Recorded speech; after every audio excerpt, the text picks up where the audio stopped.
What's going on, you guys? So I'm here with a new video today, and I'm here to talk about and answer the question, is Eldritch Invoke the best deck? If you guys are new here, consider subscribing, hit that notification bell. You guys will be notified whenever I upload. You'll also be notified when I stream over on Twitch. Check it out, links in the description. I stream almost every day, and we're always testing out a bunch of crazy decks. This is one of the decks we did test out. There's been a lot of talk in the community. Obviously, we don't have a real format right now. We just have a strictly online format. However, thanks to Luxury Card Gaming, there's been a lot of online tournaments they've been having. They've had their own LCSs, which are basically our replacements for YCSs. And the first one took place during the time that YCS Charlotte would have taken place, and now the second one took place this past weekend, and this is the deck that won it all. This is Eldritch Invoked, and it was piloted by Cameron Neal. You guys already know, UDS champion, multiple YCS tops, regionals, etc., etc.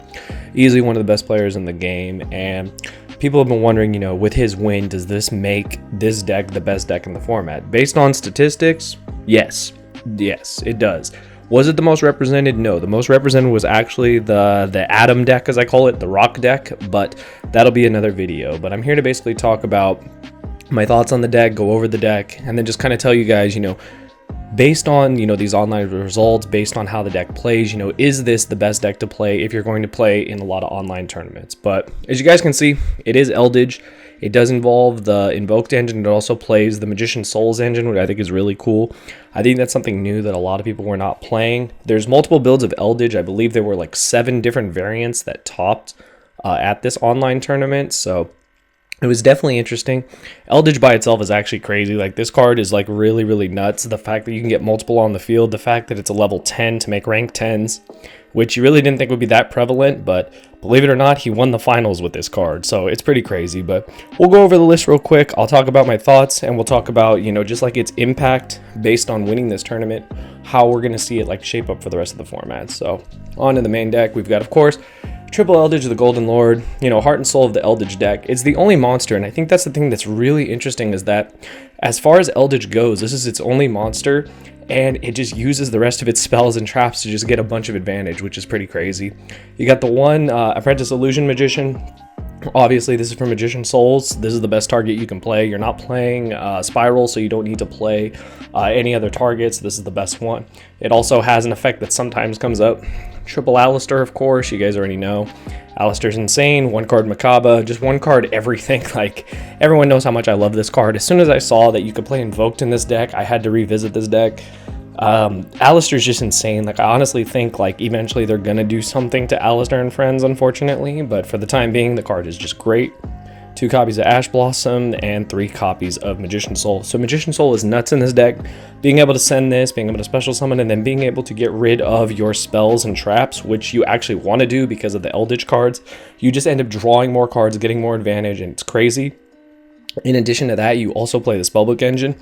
So you've got 2 copies of Knowledge along with the other 2 copies of Secrets. No reason to play Blue Boy. So they didn't play Blue Boy because you don't really need the normal summon. You already have the normal summon from Alistair. You don't really need any other normal summon, so I think it's fine. You've got, of course, the Black Awakening. So one thing is, you notice there's only 1 copy of Black Awakening and 1 copy of White Destiny.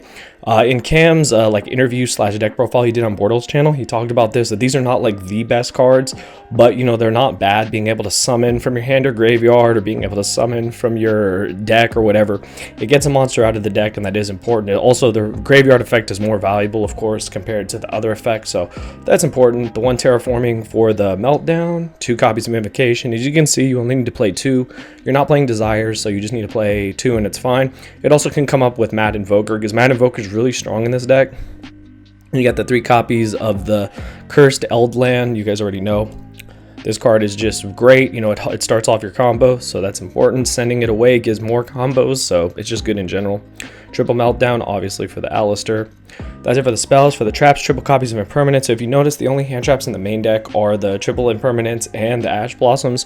What I've come to realize in this format is that you want just the most generic hand traps you can play, and definitely I think Ash along with Impermanence are probably the best. They get the most mileage. You can't hit this by Call by the Grave, so that's important. This also is really good for going second. If you draw it as your 6th card, if there's a problematic card in your way, you can bait and negate, or you can turn something off, so that's really important. You also can catch your opponent with its other effects, so it makes a lot of sense. Like, you need these cards against certain decks, especially if there's like a floodgate monster or something in your way.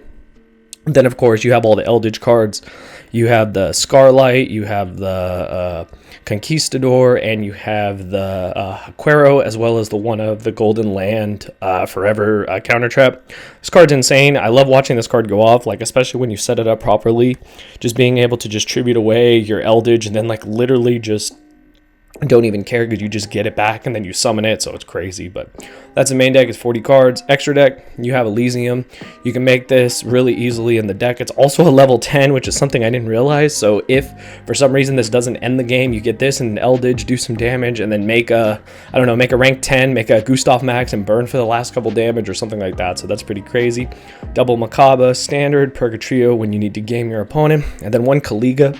So I think Caliga is what really stands out here, and I say that not because he played it, but for the fact that Caliga is extremely effective this format against the Rock deck, the Adamana Scepter, whatever you want to call it deck. So they have a very, very hard time getting around this card. 1800 defense can be beefed up by Alistair, only get one effect, and then if you have this in Macabre, they basically can't play, can only attack with one monster. So it's pretty crazy. I think this card is really, really, really strong, this format against that deck. So this card is just fantastic. Very easy to make. If you guys watch the finals, Cam ended game 1 on a Macabre and this, so that's crazy. That's just like game by itself. Of course, you've got the Super Dreadnought, the Juggernaut. This card is just game. You slap this on top of one of your rank 10s, it goes to 6k and just punches for game. It's actually how he won the finals. There's the one copy of the Sky Palace. So this card's cool. You just detach, pop a card, your opponent takes 1,000, then you slap this on top of it, and it's uber game.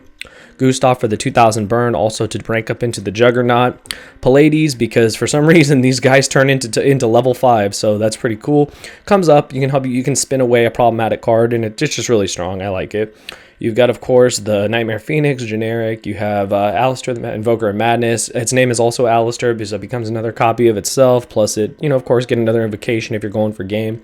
Secure Garden, it goes with the All Mirage for the one-card Macabre combo. Link Spider for the tokens, or like whatever you want to call it, for the trap monsters. And then Relinquish Anima. This card's really cool, especially if your opponent doesn't play around it. You can literally just turn this into, you can literally just take one of their monsters, which is nuts. Side deck, you got the Gamma Driver package and Nibiru, more hand traps, just really good, more generic stuff. You need Nibiru against decks that overextend. Salamangreat, you need it against the Rock deck, stuff like that. You got to be careful against the Rock deck, but if it does resolve, it's pretty good. You have, of course, Gamma to hit pretty much anything. Lightning Storm and Cyclones for back row, Mystic Mine, anything like that. And then probably the All-Star as a pointer of the Red Lotus. This gives you knowledge. Cam had this in the finals and it was really strong.